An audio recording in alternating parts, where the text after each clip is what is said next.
दोस्तों, एक पति जो अपनी ही पत्नी की इज्जत लोगों से लुटवाता है और खुद बैठकर बियर की बोतल हाथ में लेकर उसका मजा लेता है, और उसके बाद से दोस्तों वो अपनी पत्नी के लिए नए नए ग्राहक लाता और नए नए ग्राहक लाता और उसकी जो पत्नी है उसी के सामने निर्वस्त्र होती और उसी के सामने बेड पर लेटकर वो गैर मर्द के साथ शारीरिक संबंध बनाती।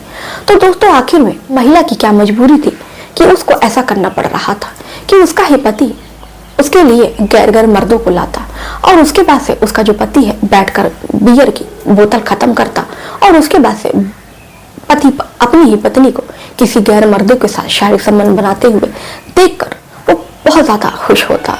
और उसके बाद से दोस्तों, जब इसकी भनक जो है पुलिस वालों को लगती है तो उस महिला और जो उसका पति था उसको गिरफ्तार करके थाने में लाती है और उससे पूछताछ करती है कि तुम अपनी पत्नी के साथ ऐसा क्यों कर रहे हो।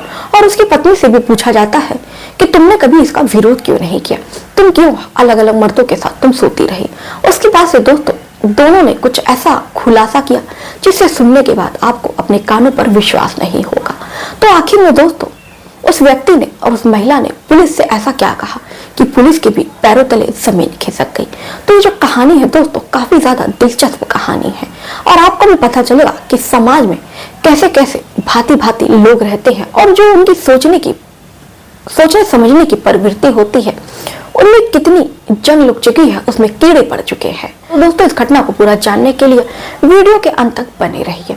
आदाब, सत्य का नमस्कार, हाजिर में फिर एक बार आप लोगों के साथ। तो दोस्तों, हाईवे क्राइम तक के चैनल में आप लोगों का स्वागत है। दोस्तों, आप चाहते हैं कि मैं अपनी वीडियो में आप लोगों का नाम लूं, तो अपने नाम के साथ साथ अपने जिले, मोहल्ले, कस्बे का नाम करके जरूर बताया करें। तो जिन भाई बहनों ने मुझे पिछली वीडियो में कमेंट किया था पहले मैं बारी बारी से नाम ले लूं, तो फिर इस कहानी की शुरुआत करते। मध्य प्रदेश से रामचंद्र जी है, राजस्थान से देवेंद्र कुशवाहा है, गोरखपुर से गीतांजलि जी हैं। आप तीनों लोगों का हमारे चैनल पे स्वागत है। तो चलिए दोस्तों, इस कहानी की शुरुआत करते हैं। गोरखपुर में रहने वाला राकेश, जिसके मेडिकल स्टोर की एक दुकान थी। राकेश की दो बहनें थी, एक भाई था। दोनों बहनों की शादी हो चुकी थी और जो एक भाई था वो राकेश से छोटा था। उसकी दो बहनों की शादी हो चुकी थी। तो जो राकेश के पिता थे रामचंद्र, वो अपनी बेटी की शादी जो है अब वो ढूंढना चालू करते हैं। राकेश दिखने में काफी ज्यादा अच्छा था, स्मार्ट था, काफी ज्यादा चिकना था। तो ऐसे में उनको अपनी जो बहू थी वो भी खूबसूरत बहू चाहिए थी। तो आज के समय में एक सुंदर लड़की मिलना काफी ज्यादा मुश्किल काम होता है। अब इसी तरह जो रामचंद्र होते हैं अपने बेटे के लिए हर जगह वो यहाँ वहाँ रिश्ता तलाश करते हैं, लेकिन कहीं भी उनको अपने बेटे के हिसाब से कोई भी लड़की नहीं मिलती है। इसी तरह देखते देखते 2 साल का वक्त बीत जाता है। राकेश के लिए उनको कोई भी लड़की नहीं पसंद आती है। अब राकेश की जो माँ थी वो अपने पति से कहती है रामचंद्र से कि अगर तुम ऐसे ही खोजते रहोगे हूर परी तो कहाँ मिलेगी। लड़के की जो उम्र है वो भी अब बढ़ते जा रही है। अब रामचंद्र को भी ये बात समझ में आती है। अब फिर वो सोचते हैं कि चलो किसी ठीक ठाक लड़की से देखकर राकेश की शादी करते। गोरखपुर में ही एक गांव पड़ता है पिछौला गांव। पिछौला गांव में एक लड़की थी जिसका नाम होता है राधा। राधा वैसे दिखने में ज्यादा सुंदर नहीं थी, दिखने में ठीक ठाक थी। तो राधा से वो अपने बेटे राकेश का रिश्ता तय कर देते हैं। अब जो दोनों की शादी होती है 2 मई सन 2017 को दोनों की शादी होती है। बड़े धूमधाम से राकेश जो है राधा के घर लेकर बारात पहुंचता है और उसके बाद से दुल्हन को विदा करके अपने घर लेकर आता है। एक एक करके सारी रस्में होती हैं। उसके बाद से दुल्हन को सजा धजा कर दूल्हे की सेज पर बैठा दिया जाता है। दुल्हन जो है आज दुल्हन और दूल्हे की सुहाग रात थी।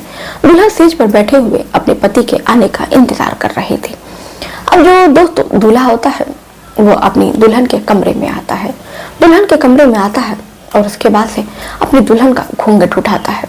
दोनों कुछ देर आपस में बातें करते हैं, लेकिन उसके बाद से दोस्तों फिर जो राकेश था वो अपनी दुल्हन से कहता है कि मैं बहुत ज्यादा थक गया हूँ, एक काम करो, शायद हो सकता है तुम भी थक गई हो, तो एक काम करो थोड़ा आराम कर लो। ये सब करने के लिए तो पूरी जिंदगी ही पड़ी हुई है। तो जो राधा थी वो भी सोचती है कि सही कह रहे हैं और वैसे भी मैं भी बहुत ज्यादा थक चुकी हूँ। अब जो राधा है वो भी सो जाती है। अब जो राधा थी दोस्तों वो भी सो जाती है। फिर दूसरा दिन बीतता है। अब जो राधा थी फिर दुल्हन बन के स्टेज पर बैठ जाती है और अपने पति का इंतजार करने लगती है कि आज जो उसका पति है वो आएगा और उसके साथ जो रस्म होती है सुहाग रात की वो निभाएगा। अब इधर जो राधा है वो बहुत सारे अरमान लेकर सेज पर बैठी हुए, बहुत सारे उसके मन में ख्याल आता है सुहाग रात के बारे में कि उसका पति आएगा, न जाने उसके साथ आज क्या क्या करेगा, कैसे उसका कपड़ा उतारेगा, कैसे उसको यहाँ वहाँ वो चूमेगा, राधा कैसे अपने पति को वो सपोर्ट करेगी, कैसे वो अपने पति के साथ शारीरिक संबंध बनाएगी, क्योंकि राधा ने आज तक कभी किसी के साथ ऐसा किया नहीं था। तो कहीं ना कहीं उसके मन में बहुत सारी बेचैनी थी, बहुत सारे मन में सवाल थे। और उसके बाद से दोस्तों जो राधा है यही सब सोच रही थी कि तभी जो उसका पति है राकेश वो कमरे के अंदर आता है और कमरे की जो कुंडी है वो बंद कर लेता है। अब राधा की जो धड़कनें थी वो बहुत तेज तेज धड़कने लगती है। अब राधा जो है फिर उसके बाद से राकेश बैठता है और अपनी पत्नी से बहुत ढेर सारी बातें करता है। लेकिन दोस्तों उसके बाद भी जो राकेश था वो अपनी पत्नी से कहता है कि एक काम करो, मैं बहुत ज्यादा थक गया हूँ, चलो हम लोग सो जाते हैं। अब जो उसकी पत्नी है राधा वो भी कुछ ऐतराज नहीं करती है और अपने पति के कहे के मुताबिक वो भी सो जाती है। फिर दोस्तों ऐसे ही तीसरा दिन होता है। फिर राधा अपने पति के आने का इंतजार करती है कि आज उसका पति आएगा और उसके साथ शारीरिक संबंध बनाएगा। आज भी उसका पति आता है लेकिन उससे बातचीत करके उसके बाद से सो जाता है। ऐसा ही जो सिलसिला है दोस्तों तकरीबन वो हफ्ते भर चलता है। अब राधा जो है अब की वो उसने मन बना लिया था कि वो अपने पति से पूछ के रहेगी कि आखिर में क्या बात है, कि क्या उसका किसी और महिला के साथ चक्कर है, आखिर में उसका पति जो है वो उसके साथ सुहाग रात क्यों नहीं मना रहा है। अब इधर राकेश आता है और अपनी पत्नी से वो बातचीत करता है और उसकी जो पत्नी थी राधा वो अपने पति से पूछती है कि ऐसी क्या बात है, क्या आपकी जिंदगी में कोई और महिला है, क्या आप किसी और से प्यार करते हैं। तो राकेश कहता है नहीं, ऐसा तुम क्यों सोच रही हो। तो राधा कहती है कि जो शादी की रस्में होती हैं अभी तक आपने मेरे साथ सुहाग रात नहीं मनाया है। तो जो राकेश होता है वो कहता है क्या तुमको मेरे साथ सेक्स करना है, क्या सेक्स जरूरी है। तो राधा कहती है कि क्यों, एक पति पत्नी का आधार ही तो यही होता है कि पति पत्नी के बीच में अगर शारीरिक संबंध जैसी डोर ना हो तो भला रिश्ता कैसा। जब ये सुनता है तो अपनी पत्नी से कहता है कि देखो मेरा दिमाग ना खराब करो, मैं जा रहा हूँ सोने, तुम भी सो जाओ। अब राधा जो है उसका दिमाग खराब हो जाता है, उसके मन में बहुत सारे सवाल होते हैं कि आखिर में ये ऐसा क्यों कह रहा है। अब राधा जो है उसका जो शक है वो राकेश के ऊपर जाता है कि कहीं ऐसा तो नहीं है कि उसका जो पति है वो कुछ करने लायक नहीं है। अब जो राधा थी तुरंत अपने से ही अपना जो पूरा कपड़ा है वो खोल देती है और बिल्कुल निर्वस्त्र हो जाती है और निर्वस्त्र होकर अपने पति के ऊपर लेट जाती है। उसका जो पति है उसको बहुत छुड़ाने की कोशिश करता है, लेकिन जो राधा है अपने पति को यहाँ वहाँ चूमने लगती है और उसके प्राइवेट पार्ट को वो सहलाने लगती है। उसके बाद से राकेश का वो जो कपड़ा है वो उतार देती है और उसके बाद से खुद ही राकेश के ऊपर चढ़कर उसको गरमाने लगती है। अब उधर जो राकेश है दोस्तों बहुत ज्यादा हिचकिचाता है, लेकिन अब राकेश करता भी तो क्या करता। उसकी जो पत्नी है उसके ऊपर चढ़कर वो उसके साथ शारीरिक संबंध खुद ही बनाने लगती है, लेकिन बहुत ज्यादा देर हो जाती है, लेकिन बहुत ज्यादा घंटे भर का वक्त बीत जाता है। लेकिन जो राकेश का प्राइवेट पार्ट होता है दोस्तों वो खड़ा नहीं हो पाता है।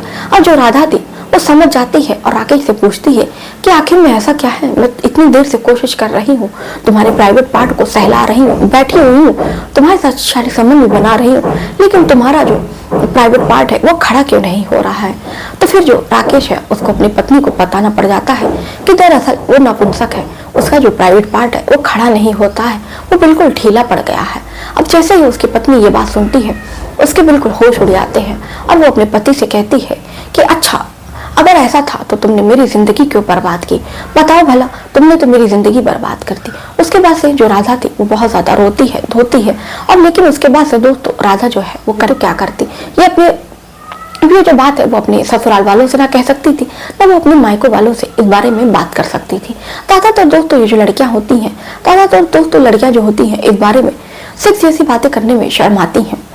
उसके बाद से दोस्तों महीने भर का वक्त बीतता है। उसके बाद से राकेश अपनी पत्नी से कहता है तुम्हें संतुष्ट नहीं कर सकता, मैं तुम्हें शारीरिक सुख नहीं दे सकता, तो मैं एक काम कर सकता हूँ कि मैं तुम्हारे लिए कुछ लड़कों को ला सकता हूँ जिसके साथ तुम शारीरिक संबंध बनाओ और उसके बाद से मुझे अच्छा लगेगा। उसके बाद से दोस्तों जो उसकी पत्नी थी राधा वो भी इस बात के लिए तैयार हो जाती है। अब जो राकेश था वो लड़कों को अपने दोस्तों को लेकर आता है और उसके बाद से राधा जो है उसके साथ शारीरिक संबंध बनाती है और उसका जो पति है वो भी बैठकर मजे लेता है। और उसके बाद से दोस्तों अब जो राकेश था हर रोज अपनी पत्नी के लिए नए नए ग्राहक लाता। उसकी पत्नी जो है अपने ही पति के सामने निर्वस्त्र होकर, बिल्कुल उसके बदन पर एक कपड़ा नहीं होता, और वो जो भी ग्राहक लाता उसके साथ शारीरिक संबंध बनाती।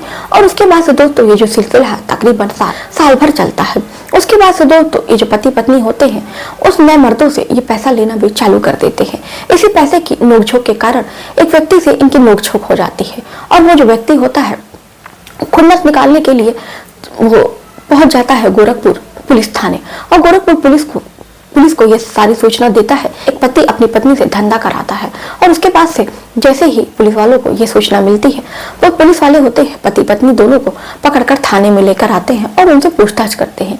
कहते हैं कि तुम अपनी पत्नी से ऐसा कैसे करवा सकते हो, कोई भला अपनी पत्नी से धंधा कैसे करवा सकता है। फिर उसकी पत्नी राधा से पूछा जाता है कि तुमने आज तक अपने पति का विरोध क्यों नहीं किया। तो उसके बाद से जो उसकी पत्नी थी बताती है कि मेरा जो पति है वो नपुंसक है, तो ऐसे में मैं जो भी कर रही हूँ अपनी मर्जी से कर रही हूँ।